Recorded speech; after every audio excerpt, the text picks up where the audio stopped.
आज फेरि हामी एजिकेलको पुस्तकको छलफललाई हामी अगाडि बढाउनेछौँ र आज यो अन्तिम खण्ड हुनेछ र आजको हाम्रो शीर्षक छ म्यासेज अफ होप। एजिकेललाई परमेश्वरले दिनुभएको आशाको सन्देश त्यसलाई आज हामी हेर्दछौँ र त्यस क्रममा हामीले हेर्दै गयो भने एजिकेलको मिनिस्ट्री अब अलि परिवर्तन भएको हामी पाउँदछौँ।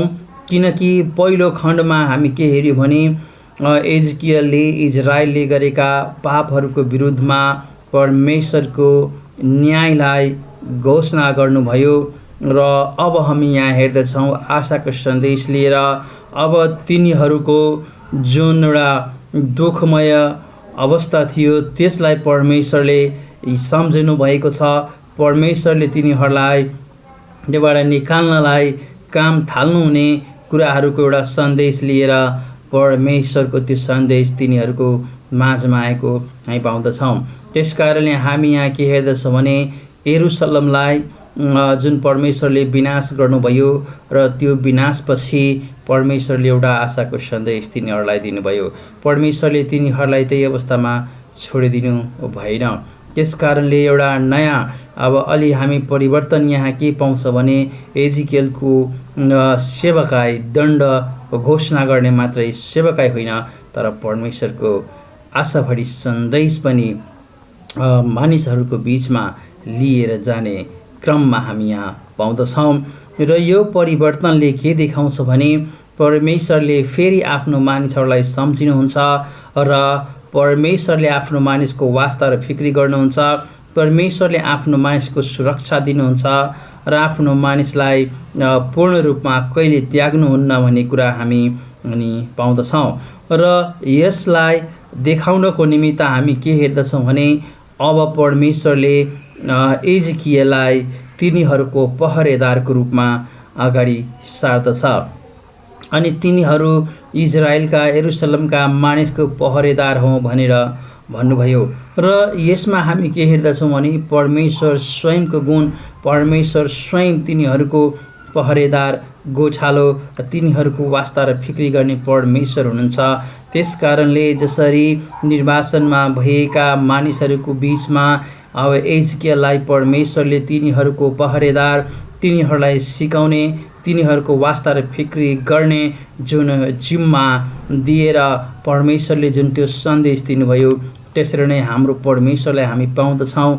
दाउद राजाले पनि भन्दछ उहाँ हाम्रो असल गोठालो हुनुहुन्छ र येशू ख्रीष्ट पनि असल गोठालो बनेर आउनुभयो र उहाँले आफ्नो प्राणसम्म दिनुभयो र त्यसै कारण हामी यहाँ पाउँदछौँ परमेश्वरले पनि अब एजिकियललाई एउटा पहरेदारको रूपमा त्यहाँ सियोनको माथि खडा गर्दै हुनुहुन्छ र जब उहाँलाई यो पहरेदारको रूपमा, तिनीहरूको रखवालाको रूपमा तिनीहरूलाई सन्देश सुनाउने र तिनीहरूको बिचमा तिनीहरूको जुन अवस्था छ त्यसमा एउटा आशा दिने जुन सेवकाई जुन एजिकियलले पाएको थियो र त्यस कारणले यहाँ हामी हेर्दछौँ जसरी उसको सेवकाईमा अलिअलि हामीले परिवर्तन पाउँदछौँ र उसले पहरेदारको रूपमा आउँदछ त्यसैले उसले एउटा आशाको सन्देश बोकेर इजरायलीहरूको माझमा, यरुसलेमका बासिन्दाहरूको माझमा र निर्वासनमा भएका ती निराश र भएका मानिसहरूलाई पूर्ण रूपमा उनीहरूको हृदय कमजोर भइसकेको थियो, तिनीहरू निराश भइसकेका थिए, तिनीहरूको हृदयमा कुनै आशा थिएन। अब उनीहरूले त्यो निर्वासनमै मर्नुपर्छ भन्ने कुरा उनीहरूले तय गरिसकेका थिए।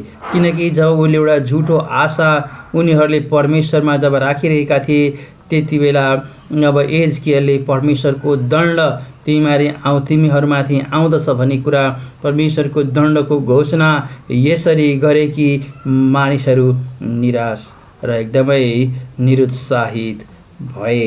र त्यसपछि हामी हेर्दछौँ परमेश्वरको न्यायको घोषणा भइसकेपछि परमेश्वरले तिनीहरूलाई झुटो आशाबाट निकालिसकेपछि जब परमेश्वरले तिनीहरूलाई बिस्तारै तिनीहरूमा परिवर्तन गर्दै लानुभयो, त्यसरी नै हामी हेर्दछौँ इजिकियलको सन्देशहरू पनिमा परिवर्तन हुँदै नयाँ सन्देशहरू परमेश्वरले दिनुभयो र तिनीहरूले आशाको सन्देश तिनीहरू बाँडेर जुन निराश र निरुत्साहित मानिसहरू थिए तिनीहरूमा आशा भर्ने र परमेश्वरतिर हेरिरहनलाई प्रोत्साहन गरेको हामी पाउँदछौँ।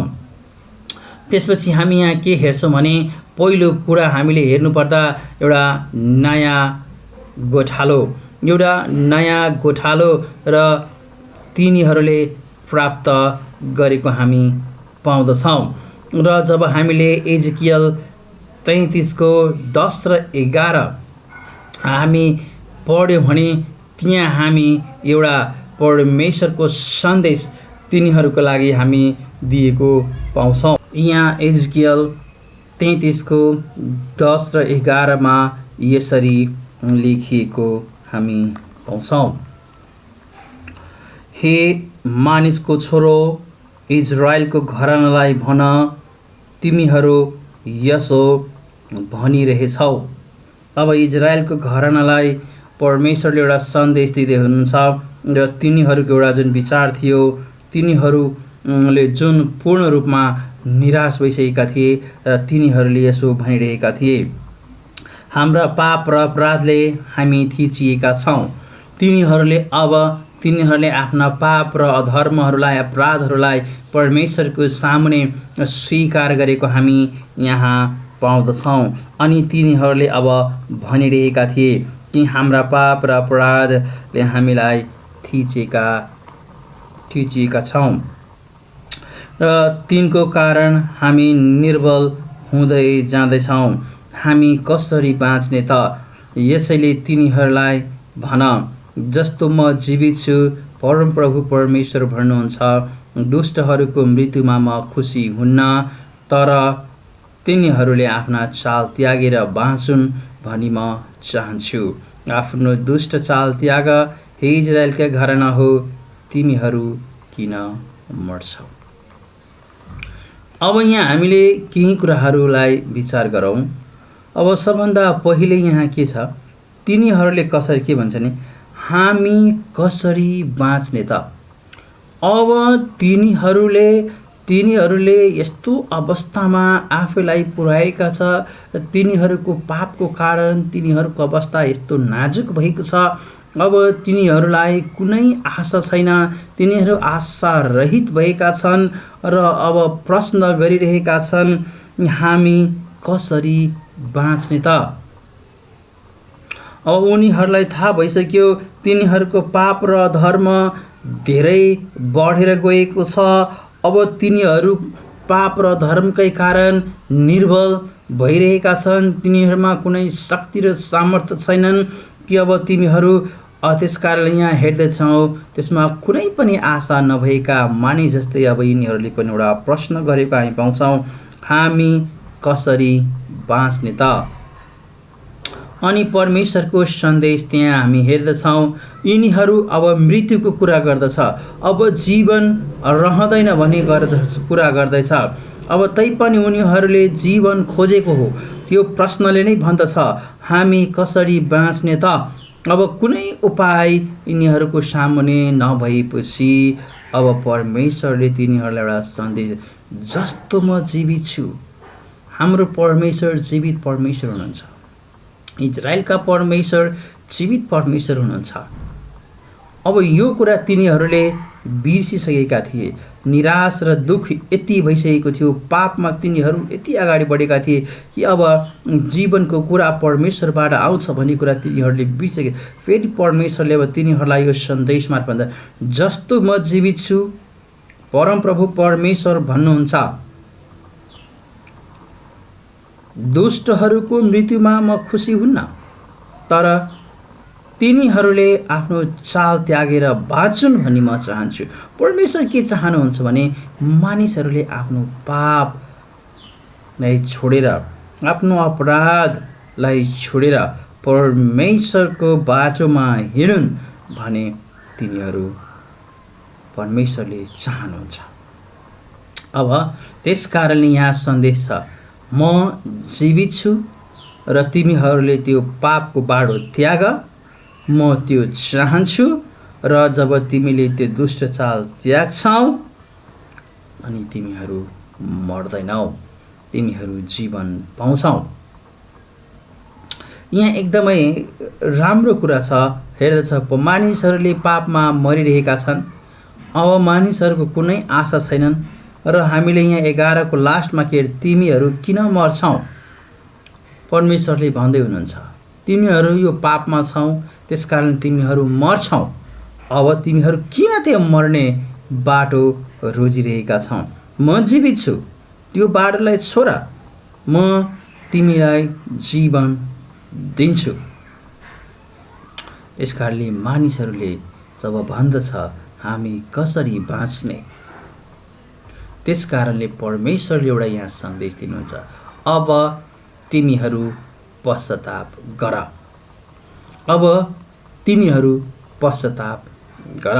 र यो पश्चातापको जुन बोलावट छ, परमेश्वरको जुन यो सन्देश छ, अब त्यो बाटोमा तिमीहरू हिँड्यो भने, तिमीहरूले त्यो पुरानो जीवनलाई त्याग्यो भने, तिमीहरूले त्यो पापमय बाटो र ती अपराधहरूलाई तिमीले छोड्यो भने म तिमीहरूलाई जीवन दिन्छु, किनकि म जीवित परमेश्वर छु। अब तर कति बेला कस्तो हुन्छ भने हामी पनि र इजरायलीहरूले पनि त्यस्तै गरेको हामी पाउँछौँ। तिनीहरू पाप र अपराधमा बढ्दै गए र जब तिनीहरू पाप र अपराधमा बढ्दै गए, तिनीहरूको अवस्था नाजुक हुँदै गयो, तिनीहरूको अवस्था पनि बिग्रिँदै गयो। अनि तिनीहरूले अहिले भने जस्तै हामी पनि धेरै पल्ट त्यस्ता, अब किन बाँच्ने? मानिसहरू, पापी मानिसहरूलाई केही उपाय सुझ्दैन भने, कुनै उपाय जब उनीहरूलाई आउँदैन अनि तिनीहरू अब मरे भन्छ, मर्न। किन? तिनीहरू पापमा छ र तिनीहरू पापले के गर्छ? मृत्यु मात्रै तिनीहरूलाई सम्झना गराइरहन्छ। अब मरे भइहाल्यो, राम्रो अवस्थामा छैन भने, नराम्रो अवस्थामा छ भने। हाम्रै देशमा हामी हेर्दछौँ जब मानिसहरूको अवस्था खराब छ, अनि उदाहरणको लागि हामी लिन सक्छौँ, जब एसएलसी को रिजल्ट आउँछ, एसई को, त्यति बेला +2हरूको रिजल्ट आउँछ, त्यति बेला ब्याचलरको रिजल्ट आउँछ, त्यति बेला मास्टर्सको रिजल्ट आउँछ, थुप्रै मानिसहरूले आफ्नो प्राण लिन्छ। किनकि तिनीहरू राम्रो गरेको हुँदैन, आमा बुवाबाट र अन्य मानिसहरूबाट हेला तिनीहरूले खप्नुपर्छ र त्यस कारणले आफ्नो प्राण दिन्छ। जब नराम्रो अवस्थामा पुग्छ, मानिसहरूले मृत्युलाई अँगालो हाल्छ। तर परमेश्वरले यहाँ भन्नुहुन्छ, म जीवित छु, म जीवित छु, तिमीहरूले मृत्यु रोज्नु पर्दैन, म तिमीहरूलाई यो मृत्युबाट निकालेर जीवन दिन्छु। तर तिमीहरूले बाटो फेर्नुपर्छ, तिमीहरूले त्यो कुराहरू त्याग्नुपर्छ, छोड्नुपर्छ।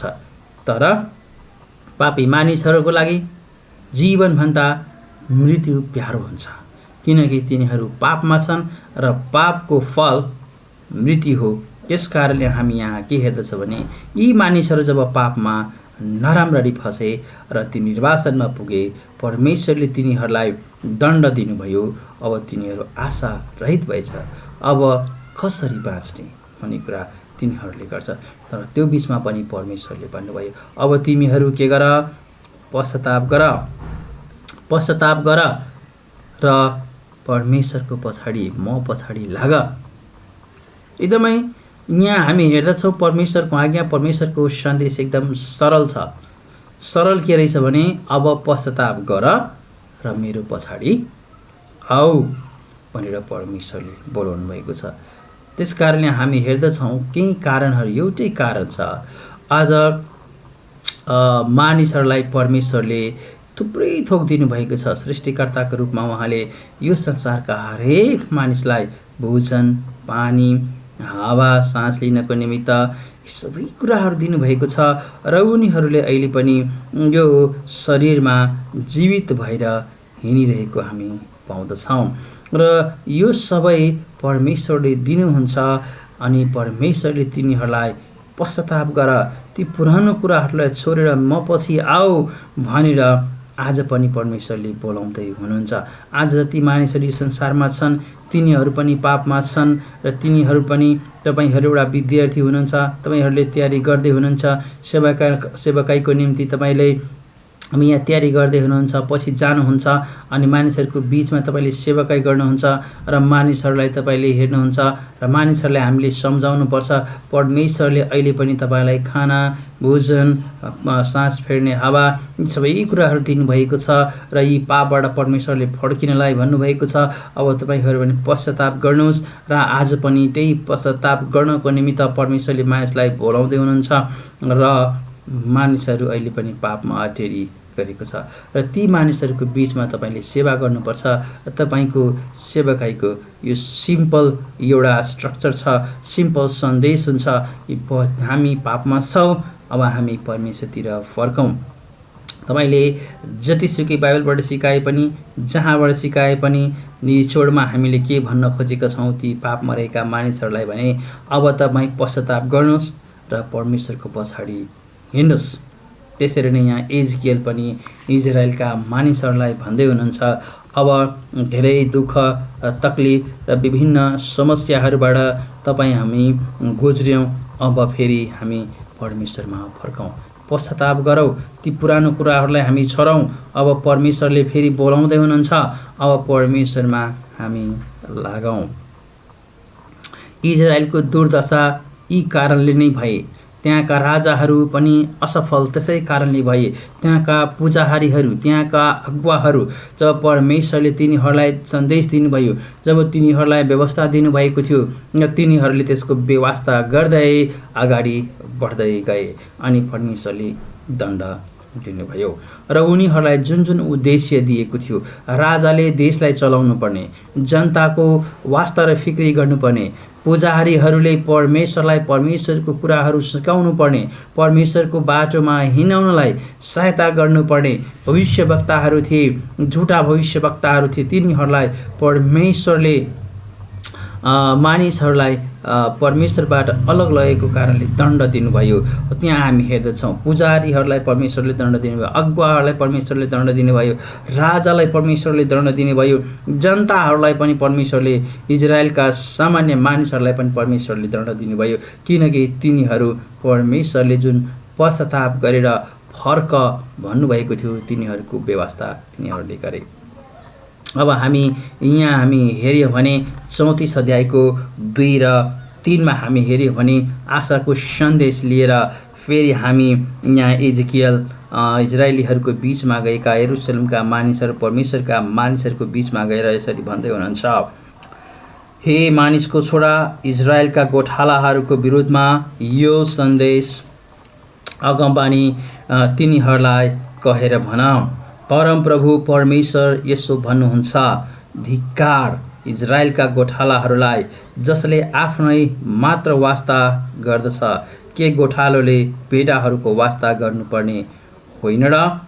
तिमीहरू दही खान्छौ, उनको वस्त्र लाउँछौ, मोटा मोटा पशुहरू मार्छौ, तर बगाललाई चाहिँ तिमीहरू वास्तै गर्दैनौ। अब यहाँ हामी आरोप हेर्दछौँ परमेश्वरले त्यहाँका मानिसहरूलाई, त्यहाँका अगुवाहरूलाई, तिनीहरूको विरुद्धमा परमेश्वर यहाँ बोल्दै हुनुहुन्छ। त्यहाँका गोठालाहरूको विरुद्धमा परमेश्वर बोल्दै हुनुहुन्छ, धिक्कार। येशू प्रभुले पनि हामी मत्तीको पुस्तकमा हेर्यौँ भने त्यहाँका सदुकी र फरिसीहरूलाई परमेश्वरले भने धिक्कार तिमीहरूलाई। अनि परमेश्वरले यसरी आरोप लाउनु, यहाँ पनि हाम्रो परमेश्वर पिताले तिनीहरूलाई भने धिक्कार इजरायलका गोठालाहरू, तिनीहरूले आफ्नै वास्ता गर्छन्, भेडाहरूको वास्ता गर्दैन, तर ती भेडाहरूबाटै सबै कुराहरू प्राप्त पनि गर्न खोज्छ।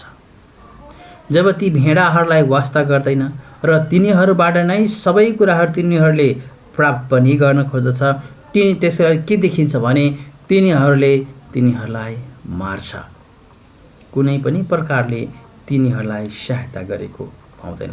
आज परमेश्वर पनि इजरायलको गोठालो हुनुहुन्छ, जब इजरायलमा भएका मानिसहरू जसलाई परमेश्वरले त्यहाँका मानिसहरूको निम्ति गोठालो बनाउनु भएको थियो र तिनीहरूले ती गोठाला ती भेडाहरूलाई कुनै पनि वास्ता गर्नु गरेनन्। तिनीहरूलाई मृत्युमा मात्रै पुर्याए।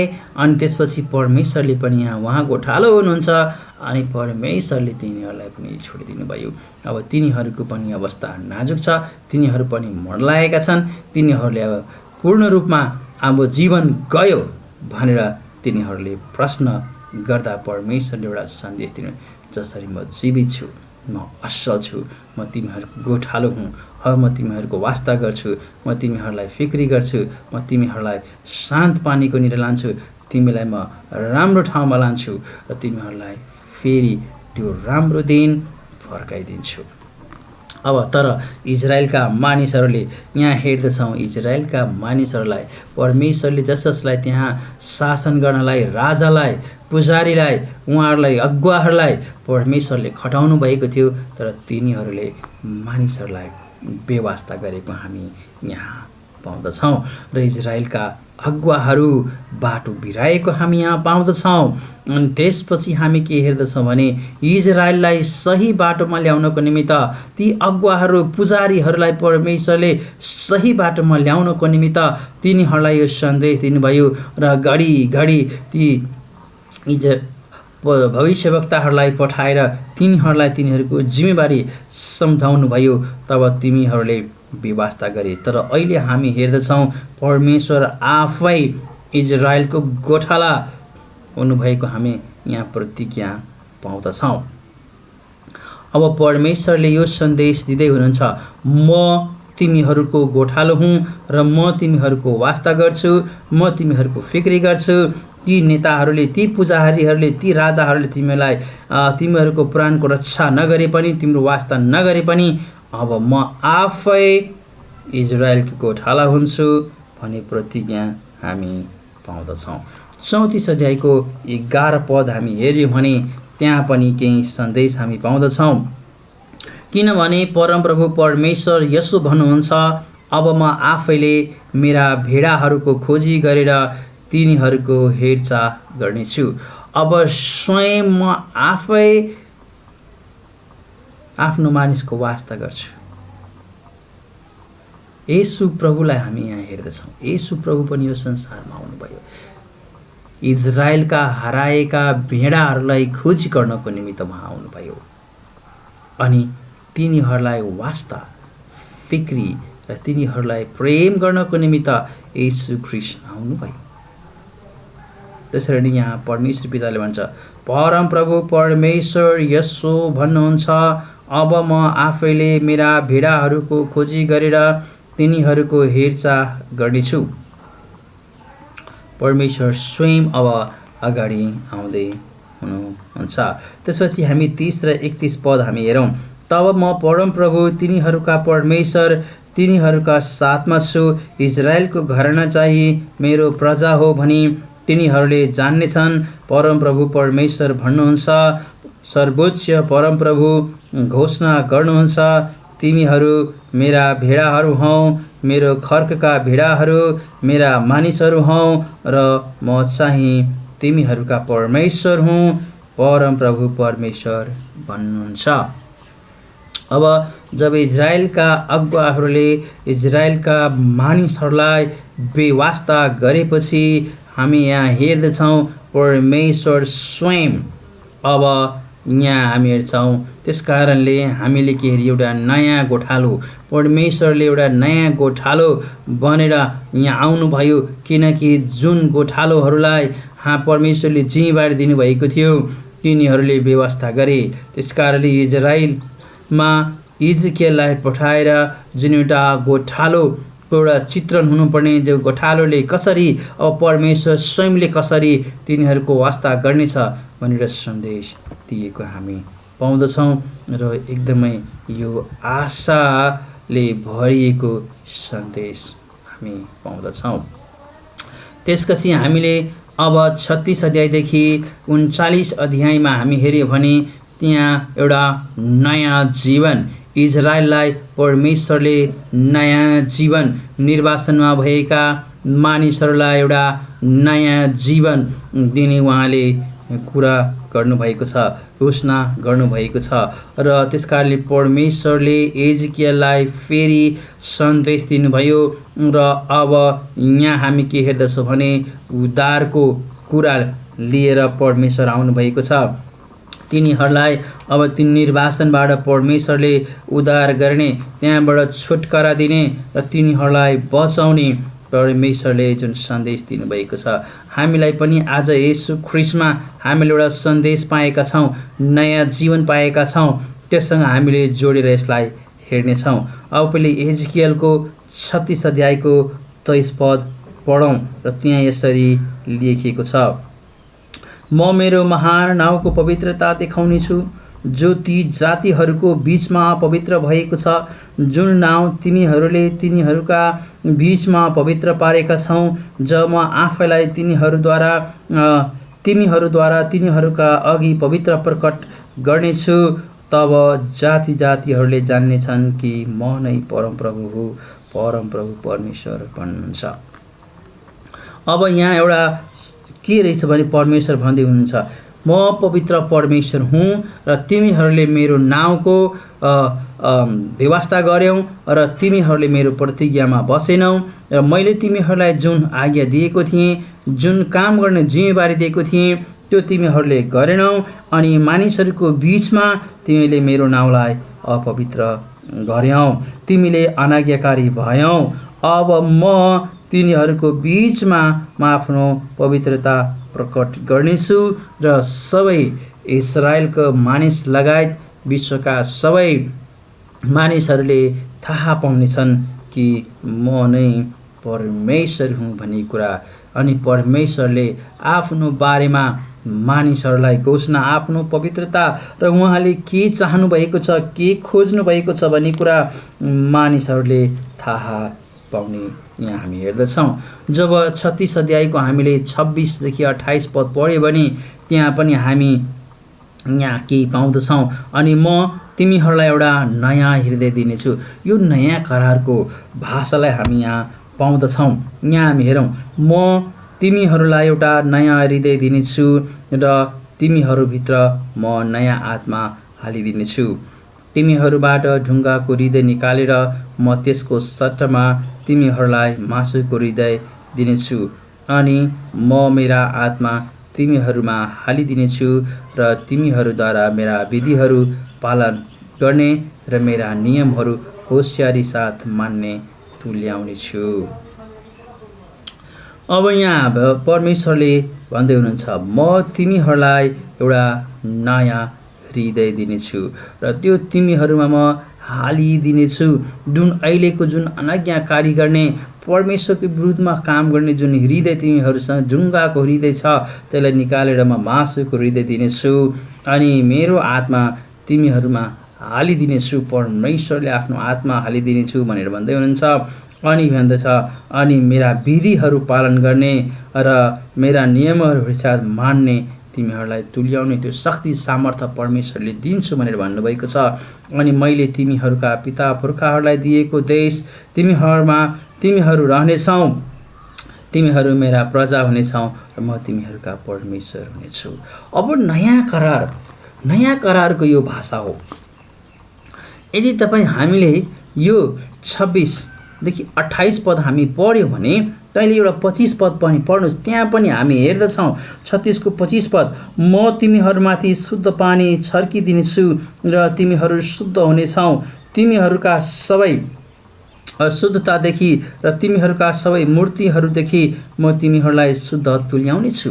अब नयाँ करारको ल्याङ्ग्वेज अब यहाँ हामी पाउँदछौँ। नयाँ करारमा जसरी परमेश्वरले भन्नुभयो कि म तिमीहरूको परमेश्वर हुनेछु, अब तिमीहरूको सबै कुराहरू म गर्नेछु र तिमीहरूको पाप पनि उठाई, तिमीहरूको पाप अब सम्झिने छैन, त्यसलाई परमेश्वरले कहिले याद गर्नुहुन्न भन्ने कुरा हामी यहाँ पाउँदछौँ। त्यस कारणले यो हामीले 34 अध्याय, अब हामीले 36 अध्याय हामी हेर्दैथ्यौँ। 36 अध्यायको हामीले के हेऱ्यौँ भने 26देखि 28 पद हामी हेर्दा हामी के पायौँ भने परमेश्वरले तिनीहरूलाई एउटा नयाँ मानिस तुल्याउनुहुन्छ भन्ने कुरा, नयाँ जीवन तिनीहरूलाई दिनुहुन्छ भन्ने कुरा हामी पाउँदछौँ। र जब तपाईँले 37 अध्यायको 26 देखि 27 पद तपाईँले पढ्नुभयो भने यसरी यहाँ लेखिएको छ। 37 अध्यायको तपाईँको 26 देखि 27 पदमा यसरी लेखिएको हामी पाउँदछौँ।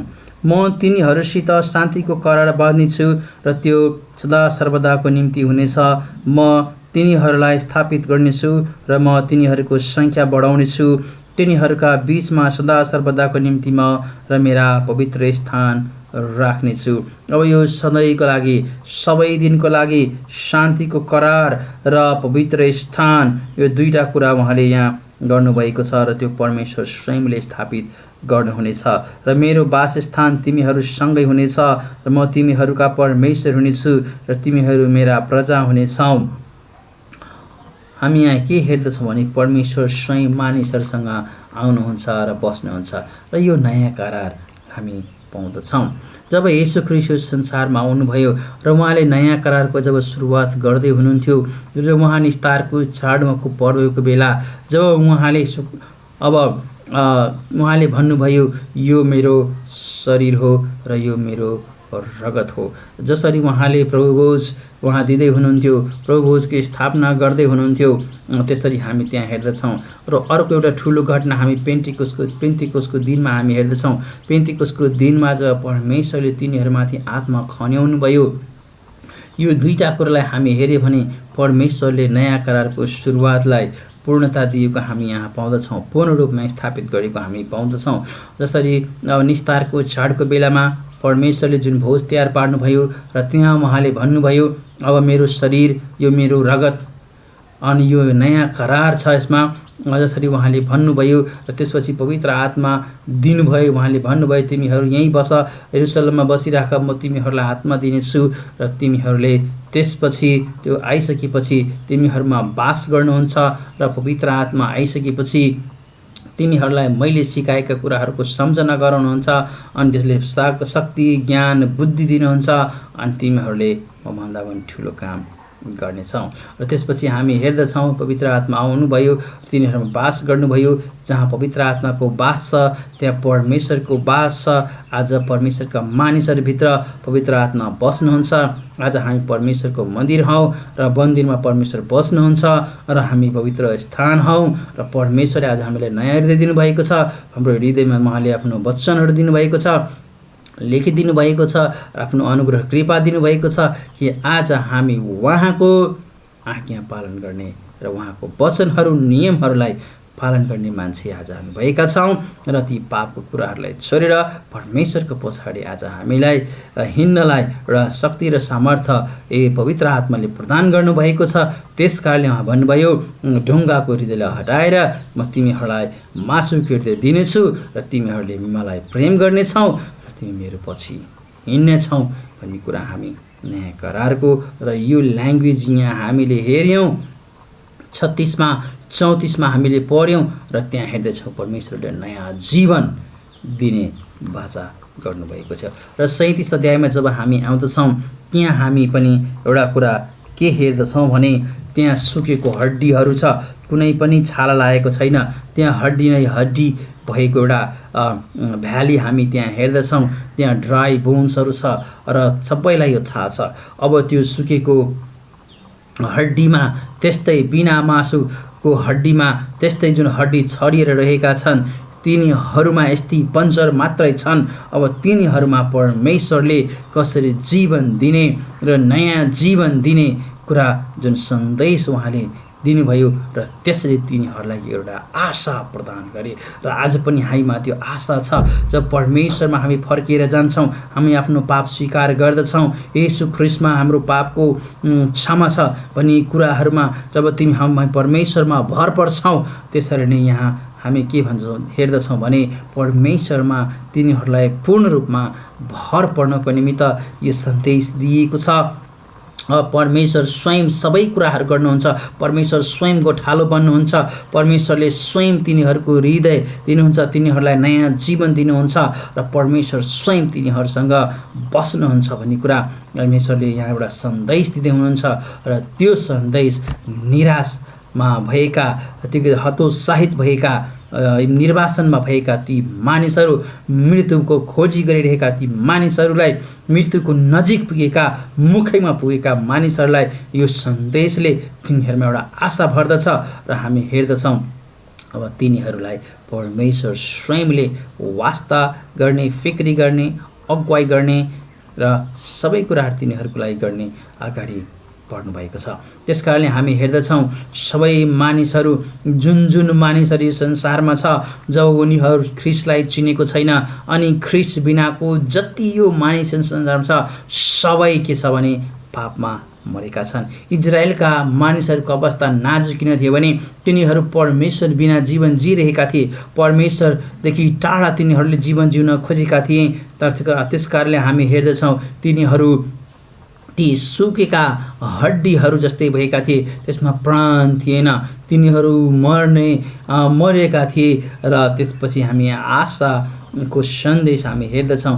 त्यसरी नै आज पनि जति मानिसहरू ख्रिस्ट बिना जीवन जिरहेका छन् तिनीहरू आफ्ना पापमा मरेका छन्, तिनीहरूमा जीवन छैनन्, तिनीहरू जीवन बिनाको छन्।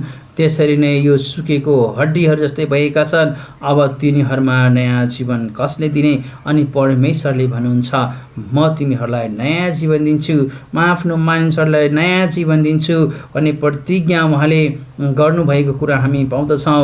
र आज तिमीहरूको पाप क्षमा गरेर आज हामी पनि त्यस्तै, हामी पनि चुकेको हड्डीको अवस्थामा थियौँ, हामीमा कुनै आशा थिएन, हामीमा जीवन थिएन, हामी पापमा मरेका थियौँ, तर परमेश्वरले नयाँ जीवन हामीलाई दिनुभयो अनि हामी आज हेरिरहेका छौँ, त्यसको अनुभव पनि गरिरहेका छौँ र परमेश्वरलाई धन्यवाद पनि दिइरहेका छौँ। जब 37 अध्यायमा तपाईँ आउनुहुन्छ त्यहाँ हामीले 2टा पदलाई पढौँ, 13 र 14 पदलाई हेरौँ कसरी परमेश्वरले अनुग्रह गर्नुभएको छ, कृपा गर्नुभएको छ। 13 मा लेखेको छ, तब हे मेरा प्रजा जब म तिमीहरूका चिहानहरू खोलेर तीबाट तिमीहरूलाई बाहिर निकालेर ल्याउनेछु, जब तिमीहरूले म नै परमप्रभु भनी जान्नेछौ। म मेरा आत्मा तिमीहरूमा हालिदिनेछु, तिमीहरू बाँच्नेछौ, म तिमीहरूलाई तिमीहरूको आफ्नै देशमा बसाल्नेछु। म तिमीहरूले यो जान्नेछौ कि म परमप्रभु नै यो भनेको हुँ र मैले नै यो गरेको हुँ, परमप्रभु भन्नुहुन्छ।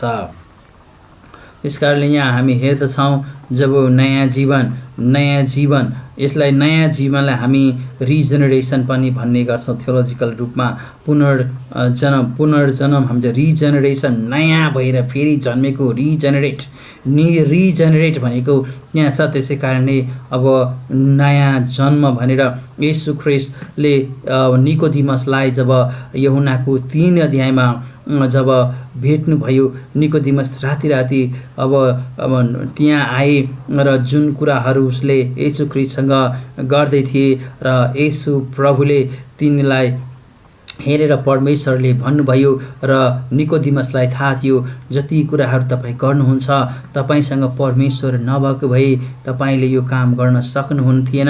त्यस कारणले निकोदिमसलाई एउटा कुरा त पक्का थियो कि परमेश्वरले अहिले काम गर्दै हुनुहुन्छ, गॉड इज एट वर्क, परमेश्वर काम गर्दै हुनुहुन्छ र यो सबै काम परमेश्वरको हो। येशू ख्रिस्टले जति कुराहरू गर्नुभयो त्यो सबै परमेश्वरको काम हो भनेर निकोदिमस पूर्ण रूपमा निश्चित भइसकेका थिए र त्यसलाई अझ बुझ्नको निमित्त ऊ येशू ख्रिस्टको अगाडि आएको हामी पाउँदछौँ। र त्यसपछि येशू ख्रिस्टले उहाँलाई एउटा कुरा भन्नुभयो, तिमीले नयाँ भएर जन्मिनुपर्छ। जब मानिसहरू नयाँ भएर जन्मिँदैन अनि उसले जीवन देख्दैन, परमेश्वरसँग उसको सम्बन्ध हुँदैन, उसले परमेश्वरसँग कुनै पनि प्रकारले सम्बन्ध गाँच्न सक्छ। त्यस कारणले नयाँ भएर जन्मिनु पर्छ। अनि निकोदिमसले यो कुरालाई बुझ्न सकेन।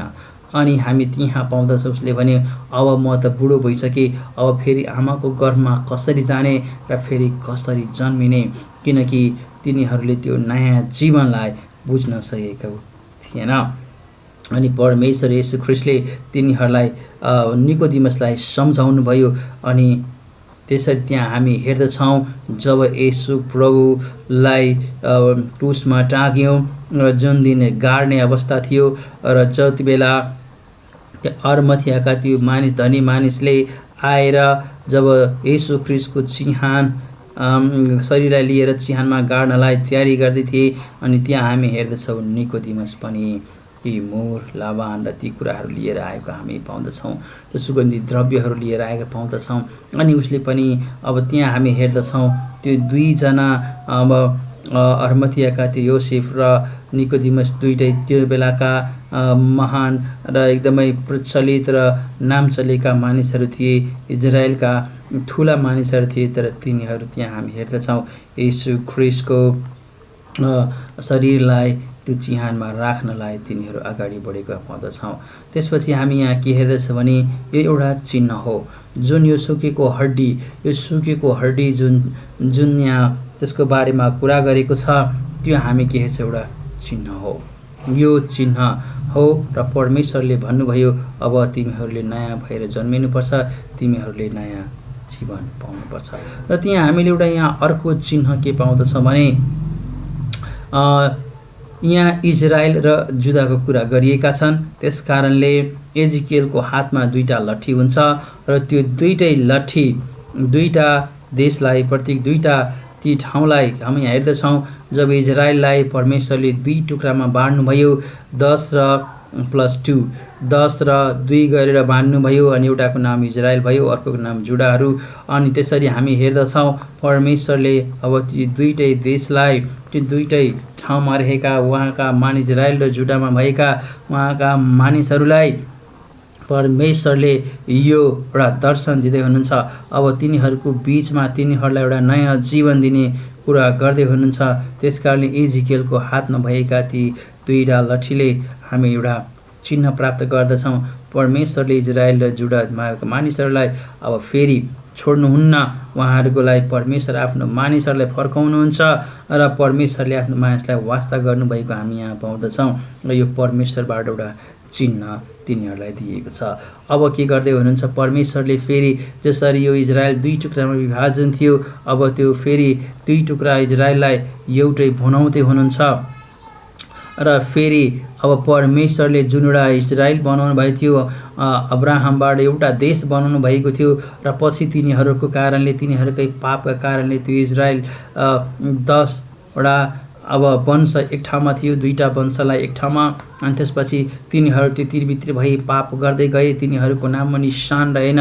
अब धरतीमा तिनीहरूलाई इजरायल र तिनीहरूलाई जुडा भन्ने मानिसहरू बसेन। त्यसपछि हामी हेर्दछौँ फेरि तिनीहरूलाई एक बनाउने, फेरि परमेश्वर आफ्नो इजरायल बनाउने कुरा हामी यहाँ पाउँदछौँ र यो परमेश्वरले एउटा प्रतिज्ञा दिनुभएको हामी पाउँदछौँ र परमेश्वरले आफ्नो मानिसहरूलाई वास्ता गर्नुहुन्छ, फिक्री गर्नुहुन्छ र परमेश्वरले आफ्नो मानिसलाई छोड्नुहुन्न भन्ने कुरा हामी पाउँदछौँ। 37 को 24 पद हामी हेऱ्यौँ भने त्यहाँ लेखेको छ, मेरा दास दाउद तिमीहरूमाथि राजा हुनेछ र तिमीहरूको एउटै गोठालो हुनेछ। तिनीहरूले मेरा नियमहरू पालन गर्नेछन् र तिनीहरूले मेरो विधिहरू पालन गर्नलाई वास्ता गर्नेछन्। जब दाउदको पुत्र भएर येशू ख्रीष्ट संसारमा आउनुभयो अनि त्यति बेला फेरि परमेश्वरले त्यति बेला एक्जाइलहरूबाट, त्यो निर्वासनहरूबाट मानिसहरूलाई बोलाएर फेरि इजरायललाई पुनर्स्थापित गरिसक्नु भएको थियो र जब येशू ख्रीष्ट आउनुभयो अनि उहाँलाई दाउदको छोराको रूपमा मतीले प्रस्तुत गरेको हामी पाउँदछौँ। इजरायलका राजा भएर उहाँ आउनुभयो र आफ्ना मानिसहरूलाई जुन प्रतिज्ञा परमेश्वरले गर्नुभएको थियो त्यो पुरा इजरायलमाथि उहाँले शासन गर्नुभयो भन्ने हामी पाउँदछौँ र यो प्रतिज्ञा इजरायललाई दिएको यो प्रतिज्ञा ख्रीष्टमा पुरा भएको हामी पाउँदछौँ। ख्रीष्ट तिनीहरूका राजा भएर यो संसारमा आउनुभयो र उहाँ दाउदको सिंहासनमा बसेर शासन गर्ने, राज्य गर्ने कुरा हामी नयाँ करारमा पाउँदछौँ। यूहन्नाको 10 अध्याय पढ्नुहोस्, हिब्रूको 13 अध्यायको 20 पढ्नुहोस्, यो कुराहरू र मत्तीको सुसमाचार पढ्नुहोस्, त्यहाँ यो कुराहरू दिएको हामी पाउँदछौँ। हामीलाई यो पनि थाहा छ कि परमेश्वरले अब आत्मिक रूपमा आफ्नो मानिसहरूलाई एकट्ठा गर्दै हुनुहुन्छ। अब आत्मिक इजरायल परमेश्वरले बनाउँदै हुनुहुन्छ र अब आफ्नो आत्मा दिँदै हुनुहुन्छ र हरेक जाति अन्य जातिहरूबाट पनि परमेश्वरले मानिसहरू बोलाउँदै हुनुहुन्छ र शारीरिक इजरायल हुँदा पनि परमेश्वरले अन्य देशका मानिसहरूलाई परमेश्वरले बोलाउनु भयो र हामी मत्तीको पुस्तकमै हामी हेर्दछौँ, किनकि त्यहाँ येशू ख्रीष्टको वंशावलीमा 5 वटा स्त्रीको नाउँ छ। त्यसमा यहुदी गैर यहुदी स्त्रीहरूको पनि नाउँ छ। पुरानो करारमा हामी गयौँ भने त्यहाँ परमेश्वरले अन्य जातिहरूलाई पनि ल्याउनु भएको छ र आफ्नो आराधना गराउनु भएको छ, आफ्नो मानिसहरू बनाउनु भएको छ। राहाबलाई हामी हेर्दछौँ र त्यसपछि रुथलाई हामी हेर्दछौँ। त्यसरी नै अन्य ठाउँहरूमा तपाईँले हेर्दै जानुभए मिस्र देशबाट जब निस्के त्यहाँ मिस्र देशमा पनि धेरै मानिसहरू त्यहाँबाट निस्केर इजरायलसँग मिलेर बसेर ती हाम्रा जीवित परमेश्वर इजरायलको यहोवाको आराधना गरेको हामी विभिन्न ऐतिहासिक कुराहरू पाउँदछौँ। तर अब परमेश्वरले यहाँ येशू ख्रीष्टमा फेरि एउटा इजरायल स्थापना गर्दै हुनुहुन्छ, जुन आत्मिक इजरायल हो र पवित्र आत्माले। अनि हामीले जब त्यो पेन्तिकोसको दिनमा हामी हेर्दछौँ, जब पत्रुसले र अन्य चेलाहरूले प्रचार गरे र जुन जुन कुराहरू तिनीहरूले गरे, त्यसपछि त्यहाँ हामी हेर्दछौँ धेरै ठुलो भिड एउटा विश्वास गरेको पाउँदछौँ र त्यहाँ विभिन्न देशहरूबाट मानिसहरू आएका थिए र ती विभिन्न देशका मानिसहरूले विश्वास गरे र एउटा नयाँ इजरायलको सुरुवात त्यहाँ हामी पाउँदछौँ। र यो तपाईँले प्रेरित 2 अध्यायमा पढ्न सक्नुहुन्छ। अब यो प्रमिस नयाँ जीवनको जुन प्रतिज्ञा हामी पाउँदछौँ त्यो चर्चको निमित्त हो। परमेश्वरले आफ्नो चर्च निर्माण गर्नुभयो र त्यसमा हामी हेर्दछौँ जब यूहन्नाको 3 अध्यायको हामी कुरा गर्दै थियौँ, त्यो मण्डलीको निमित्त हो, नयाँ इजरायलको निमित्त हो, सबै अन्य जातिहरूबाट पनि आएका मानिसहरू येशू ख्रीष्टमा विश्वास गर्ने सबै मानिसहरूको निम्ति हो भन्ने कुरा हामी त्यहाँ पाउँदछौँ र येशू ख्रीष्टमा यो प्रतिज्ञा पुरा भएको पनि पाउँदछौँ। जब एजिकेलकै हामी कुरा गर्यो भने त्यहाँ गोग र मगोग भनेर हामी त्यहाँ हेर्दछौँ र यहाँ यो प्रोफेसी त्यति बेला त्यहाँ पुरा भएको हामी पाउँदछौँ र ती मानिसहरूले अन्य देशको यो गोग र मगोगले अन्य देशहरूको प्रतीकको रूपमा हामी त्यहाँ पाउँदछौँ। अन्य देशहरूलाई त्यसले प्रतिनिधित्व गरेको हामी पाउँदछौँ र यहाँ हामी के हेर्छौँ भने अब इजरायलको विरुद्धमा तिनीहरू आएका थिए र परमेश्वरले तिनीहरूलाई पूर्ण रूपमा परमेश्वरले ध्वस्त गरेको हामी पाउँदछौँ। त्यसरी नै आज परमेश्वरले ती सबै मानिसहरूलाई परमेश्वरको विरुद्धमा गएका मानिसहरूलाई हामी विनाश गरेको पाउँदछौँ। अब हामीले यहाँ अगाडि हेर्दै गयो यो प्रोफेसी जुन छ यसलाई हामीले व्याख्या गर्यो भने अहिलेको पनि आधुनिक जुन इजरायल छ त्यो आधुनिक इजरायलको विरुद्धमा थुप्रै देशहरू पनि अहिले लागि परेका छन् र तिनीहरूको विरुद्धमा अहिले मानिसहरूले काम गरिरहेको हामी पाउँदछौँ। अब हामीले यसलाई हेरौँ, नयाँ जीवनको कुरा हामी हेर्दछौँ र यो नयाँ जीवन जब परमेश्वरले दिनुभएको छ र आफ्नो शत्रुहरूलाई परमेश्वरले त्यो विनाश गर्दै हुनुहुन्छ अनि परमेश्वरलाई पनि भन्नुभएको छ म तिमीहरूको सबै शत्रुहरूलाई तिम्रो पैताला मुनि राखिदिनेछु।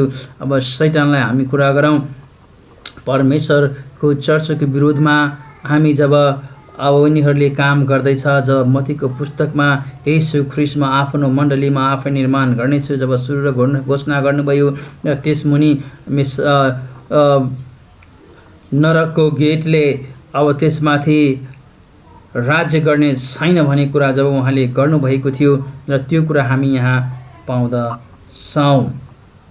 परमेश्वरको चर्चको विरुद्धमा जति मानिसहरू आउनेछन्, इजरायलको विरुद्धमा जति मानिसहरू आउनेछन् तिनीहरूलाई परमेश्वरले नाश गर्ने कुरा हामी पाउँदछौँ र यो एउटा प्रतीक हो र जति देशहरू इजरायलको विरुद्धमा गएका थिए त्यसलाई परमेश्वरले दण्ड दिनुभएको पुरानो करारमा जहाँ धेरै ठाउँमा लेखेको हामी पाउँदछौँ।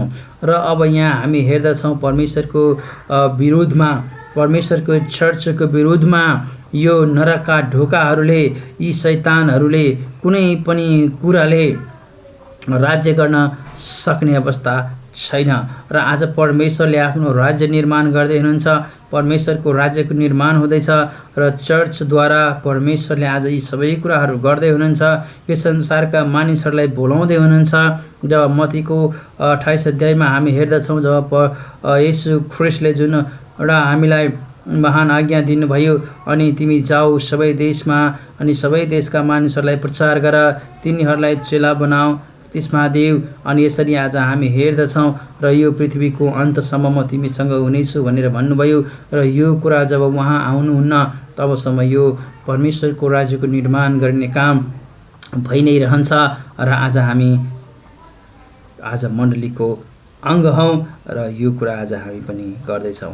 तपाईहरू विद्यार्थी हुनुहुन्छ, तपाईहरू सेवक बन्दै हुनुहुन्छ, तपाईँले यो कुरा लागिरहनु भएको छ र तपाईँ स्वयं यसमा सहभागी हुनुहुन्छ र परमेश्वरको राज्य निर्माणमा आज जुन आज्ञा हामीलाई दिएको छ त्यसलाई आज हामी पुरा गर्दछौँ र परमेश्वरको राज्यको स्थापना हुनेछ र हामी येशू ख्रिस्टसँगै राज्य गर्नेछौँ र परमेश्वरको महिमा गर्नेछौँ।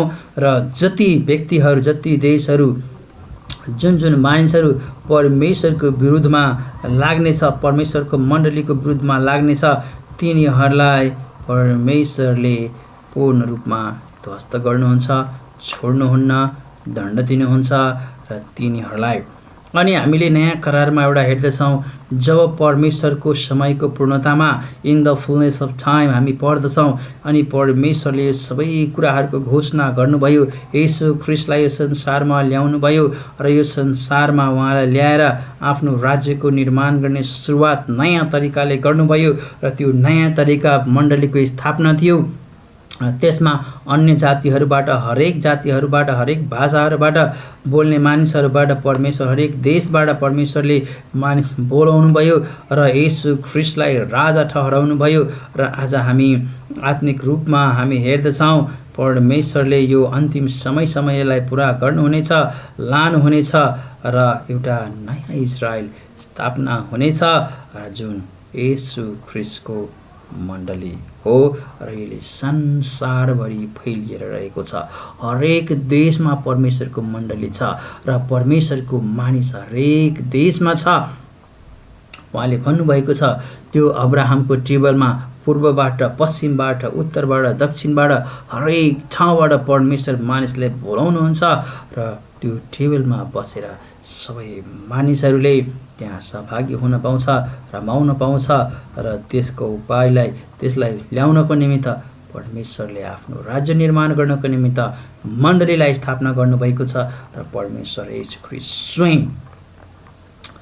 महान गोठालो हुनुहुन्छ र उहाँ परमेश्वरले जसरी इजरायललाई भन्नुभयो कि म अब तिमीहरूको वास्ता गर्छु, तिम्रो आगुवाले, तिम्रो पुजारीहरूले तिमीलाई वास्ता गरेन, म तिमीलाई वास्ता गर्दछु। अनि येशू ख्रिस्ट जब मण्डली निर्माण गर्ने बेलामा उहाँले जुन भन्नुभयो, अब म स्वयं I will build my church भन्नुभयो, म आफ्नो मण्डली बनाउँछु भन्नुभयो।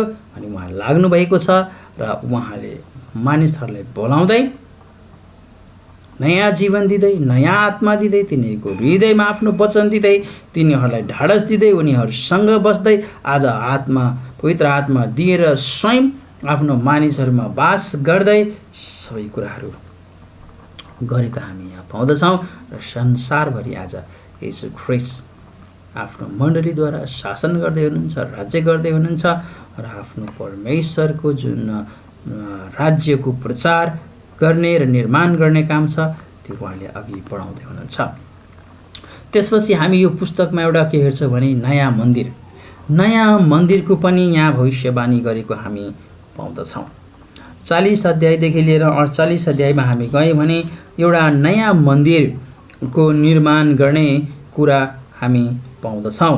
जब एउटा नयाँ मन्दिरको कुरा छ, हामीले के बुझ्नुपर्छ भने यरुशलेममा पनि मन्दिर थिए र यरुशलेमको मन्दिर पूर्ण रूपमा ध्वस्त भइसकेको छ।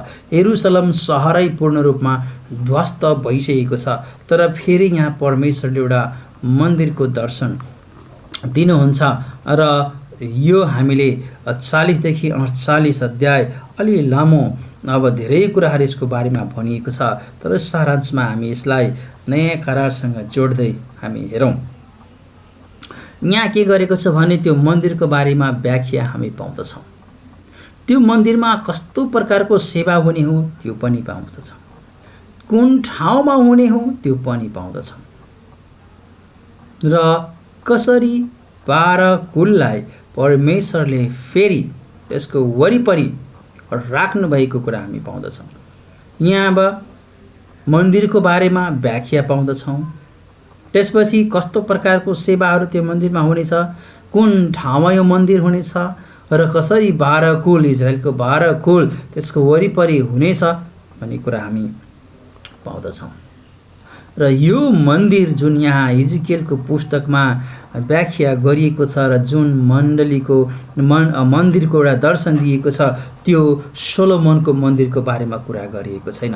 फेरि दोस्रो तिनीहरूले पुनर्स्थापना निर्वासनबाट निस्केर पुनर्स्थापित भइसकेपछि तिनीहरूले जुन दोस्रो मन्दिर बनाएका थिए त्यसको बारेमा भने होइन।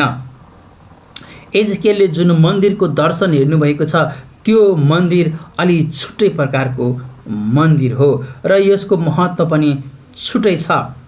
र यहाँ के छ भने अब यो मन्दिरमा एकदमै जसरी त्यो सोलोमनले निर्माण गरेको मन्दिरमा र जसको निर्वासनबाट पुनर्स्थापित भएका इजरायलहरूले जुन मन्दिर निर्माण गरेका थिए त्यसमा एउटा ठाउँ थियो महापवित्र स्थान, पवित्र स्थान र महापवित्र स्थान जुन यहाँ छुट्याइएको थियो, दुई भागमा बाँडिएको थियो, एउटा परमेश्वरको ठाउँ त्यसपछि त्यहाँ मानिसहरू आउने ठाउँ। त्यसरी यो मन्दिरमा हुने छैन। यो मन्दिरमा त्यो बाचाका सन्दुकलाई पनि राखिने हामी पाउँदैनौँ, त्यहाँ व्यवस्था लेखिएर पनि राख्ने कुरा हामी पाउँदैनौँ। तर यसमा हामी हेर्दछौँ त्यहाँ हारोन वंशका मानिसहरूले आराधना गरेका थिए सोलोमनको मन्दिरमा र निर्वासनपछि पुनर्स्थापित भएका मन्दिरमा तिनीहरू हारोन वंशका मानिसहरू पुजारी हुने कुरा हामी पाउँदछौँ। तर यो मन्दिरमा जेडकको फ्यामिलीले के गर्छ भने त्यहाँ नयाँ पुजारी हामी हेर्दछौँ, नयाँ पुजारी यहाँ आएको छ, नयाँ वंशबाट आएको छ र एउटै घरानालाई यहाँ हामी त्यो हेर्दछौँ। त्यस कारणले जुन पुरानो करारमा जुन व्यवस्थामा जसरी मन्दिरमा सेवा गर्ने, मन्दिर कहाँ बनाउने, त्यसमा के हुने र कसले पुजारी बन्ने ती सबै कुराहरू तय गरिएको थियो, त्योभन्दा यो अलि फरक छ। त्यो मन्दिरमा कसरी दुई भाग बनाउने, त्यो भागमा के राख्ने जुन कुराहरू दिएको छ त्यो कुराहरूभन्दा अलि फरक हामी यहाँ पाउँदछौँ। त्यस कारणले एजकियलको जुन डिस्क्रिप्सन छ यो मन्दिरको बारेमा जुन उहाँले भनेको छ त्यसलाई हामीले पुरानो समयको मन्दिरसँग तुलना गर्न मिल्दैन। तर केही यहुदीहरू, अर्थोडक्स यहुदीहरूले अहिले पनि त्यसलाई लिटरल रूपमा, शाब्दिक रूपमा तिनीहरूले लिएर त्यसलाई अर्कै प्रकारले मानिसहरूलाई बताउँदै गरेको त्यो अर्थोडक्स ज्युजहरूलाई हामी यिनीहरूको भनाइ के छ भने जुन यो टेम्पलको कुरा एजकियलको पुस्तकमा गरेको छ त्यो माउन्ट जायन, यरुसलेमको माउन्ट जायनमा एउटा टेम्पल, एउटा मन्दिर निर्माण गर्नुपर्ने हामी तिनीहरूले एउटा आशा राखेको छ। तिनीहरूले त्यसरी त्यसलाई लिइरहेको हामी पाउँदछौँ र परमेश्वरले त्यो ठाउँ उपलब्ध गराउनुहुन्छ भन्ने कुरा, किनकि त्यो ठाउँमा अहिले डोम अफ रक मुस्लिमहरूले कब्जा गरेको छ र त्यो ठाउँमा मुस्लिमहरूको दोस्रो एउटा यति नै पवित्र ठाउँ भएको छ। र यो अर्थोडक्स यहुदीहरूले के भन्छ भने परमेश्वरले तिनीहरूलाई एक दिन त्यहाँबाट हटाउनुहुन्छ र परमेश्वरले हामीलाई त्यो ठाउँ उपलब्ध गराउनुहुन्छ र हामीले त्यो मन्दिर बनाउँछौँ भन्ने कुरा तिनीहरूले विश्वास गर्छ, किनकि अहिले त्यो ठाउँ मुस्लिमहरूको कब्जामा छ र त्यो ठाउँमा परमेश्वर आफै दिनुहुन्छ भन्ने कुरा। अनि त्यहाँ मन्दिर बनाउने छ र फेरि व्यवस्था अनुसार सबै कुराहरू जसरी सोलोमनको मन्दिरमा अनि निर्वासनबाट फेरि मानिसहरू गएर जुन मन्दिरको स्थापना गरेका थिए र सबै कुराहरू पुनर्स्थापित गरेका थिए र त्यसरी हामी हेर्दछौँ तिनीहरूले आशा गरिरहेको छ। तर तिनीहरूले एउटा कुरा बुझेन, येशू मसीह जुन मसीह यहाँ आउनुभयो, उहाँ आइसक्नु भएको छ, त्यो कुरामा तिमीहरूले विश्वास गर्दैन। हिब्रू 10:10 येशू ख्रीष्ट एकै पल्टमा सदाको निमित्त एउटा बलिदान दिएर मानिसहरूको पापको निमित्त सबै कुरा गरिसक्नु भएको कुरा तिनीहरूले बुझ्न सकिरहेका छैनन्। त्यस कारणले यो नयाँ मन्दिरलाई तिनीहरूले, यहुदीहरूले विभिन्न प्रकारले त्यसलाई बुझिरहेका छन् र त्यसमा आशा गरिरहेको पाउँदछौँ। तर हामी क्रिस्चियनहरूको लागि यसको अर्थ के हो त? हामीले बुझ्नुपर्छ, किनभने एजिकेलको पुस्तकमा को दर्शनमा जुन त्यो भिजन छ त्यसले के गर्छ भने हामीलाई येशू ख्रीष्टलाई सम्झाउँछ। त्यस कारणले यसलाई हामी लिटरल लिँदैनौँ कि येशू प्रभु फेरि अब त्यो आउनुहुन्छ अनि परमेश्वरले ती सबै कुराहरू गर्नुहुन्छ अनि फेरि त्यहाँ हामीले पुनः जुन व्यवस्थामा दिएको कुराहरू छ लिटरली त्यसरी गर्नेछ। यो सिम्बल छ। त्यस कारणले यसबाट हामीले केही कुरा सिक्नुपर्छ। हामी परमेश्वर येशू ख्रीष्टमा विश्वास गर्छौँ, उहाँ आउनुभएको छ, हाम्रो पापको लागि मर्नुभएको छ र उहाँले सबै कुराहरू गरिसक्नुभयो, व्यवस्था पुरा गरिसक्नुभयो। व्यवस्थाको अधीनमा हामीले रहनु पर्दैन, त्यो व्यवस्थालाई पालन गरिराख्नु पर्दैन। जुन लेवी वंशबाट जुन पुजारी हुनुपर्ने त्यो फेरि आएर त्यो मन्दिरको सबै कुरा गर्नुपर्छ भन्ने छैन। अब त्यो कुराहरू सबै पुरा भइसकेको हामी पाउँदछौँ। र 5 पद पढ्यो भने त्यहाँ हामी अलि फरक पाउँछौँ। तब आत्माले मलाई उछाल्नुभयो र मलाई भित्री चोकमा ल्याउनुभयो र परमप्रभुको महिमाले मन्दिर भरियो। अब यहाँ यस्तो मन्दिरको कुरा गर्दैछ जुन परमेश्वरको महिमाले मन्दिर भरेको थियो। वास्तवमा एकचोटि परमेश्वरको महिमाले सोलोमनको मन्दिर भरेको थियो। तर अब यो परमेश्वरको जुन छ, परमेश्वर त्यहाँ हुनुहुन्छ भन्ने कुरा अब हामीले यहाँ हेर्नुपर्ने कुरा के छ? जहाँ परमेश्वरको उपस्थिति छ, परमेश्वरको महिमाले त्यो मन्दिर भरेको छ, यो कुरामा हामी विचार गरौँ। र जब आज हामी नयाँ करार पढ्दछौँ, परमेश्वर हामीहरूसँग हुनुहुन्छ, मत्तीको 1 अध्यायबाट हामी पढ्यौँ भने परमेश्वरको जुन इमानुएल को जुन प्रोफेसी आइजायाले गर्नुभएको थियो त्यसमा हामी के पाउँदछौँ भने परमेश्वर आफ्नो मानिसहरूसँग आएर बस्नुभयो, गॉड विथ अस। र यहाँ पनि हामी हेर्दछौँ यो मन्दिरमा परमेश्वरको महिमा भरेको पाउँदछौँ र त्यहाँ परमेश्वर हुनुहुन्छ भन्ने कुरा हामी हेर्दछौँ। 48:35 पढ्नुभयो भने त्यहाँ हामीले अझ एउटा कुरा पाउँदछौँ र त्यो मन्दिरमा के कुरा गरेको, चारैतिरको घेरा 18,000 हात हुनेछ। त्यस समयदेखि उसो त्यस सहरको नाम हुनेछ परमप्रभु त्यहाँ हुनुहुन्छ। अब त्यो सहरको नाउँ नै परमेश्वर त्यहाँ हुनुहुन्छ। अब परमेश्वर कहाँ हुनुहुन्छ? परमेश्वरको पूर्ण महिमा कहाँ देखिएको छ भन्ने कुरा जब हामीले रेभेलेसनको पुस्तक पढ्दछौँ हामीलाई थाहा छ। स्वर्गमा परमेश्वरको महिमा छ र पूर्ण रूपमा त्यहाँ पनि हामी एउटा मन्दिरको कुरा गर्दछौँ। जुन मन्दिर नयाँ करारको त्यहाँ हामी हेर्दछौँ मन्दिरको कुरा गरिएको छ, त्यो महिमाले भरेको हामी पाउँदछौँ र जुन त्यहाँ प्रकाशको पुस्तकमा हामी पाउँदछौँ। र त्यो मन्दिरमा कुनै पनि कुरा गर्नु पर्दैन, परमेश्वर नै ज्योति हुनुहुन्छ, गॉड परमेश्वर। आज त्यसलाई हामीले तुलना गर्यो भने एउटा त हाम्रो शरीरसँग तुलना गर्न मिल्छ। पहिलोचोटि हामी आफै परमेश्वरको मन्दिर हौँ, परमेश्वर हामीसँग बास गर्नुहुन्छ, परमेश्वरको आत्मा हामीसँग हुनुहुन्छ। त्यस कारणले हामी यहाँ के हेर्दछ भने परमेश्वर आफ्नो मानिसहरूको बीचमा बस्नु भएको छ र फेरि जब उहाँ आउनुहुन्छ त्यति बेला आफ्नो मानिसहरूको बीचमा बस्नुहुन्छ र परमेश्वरले सबै कुराहरू गर्नुहुन्छ।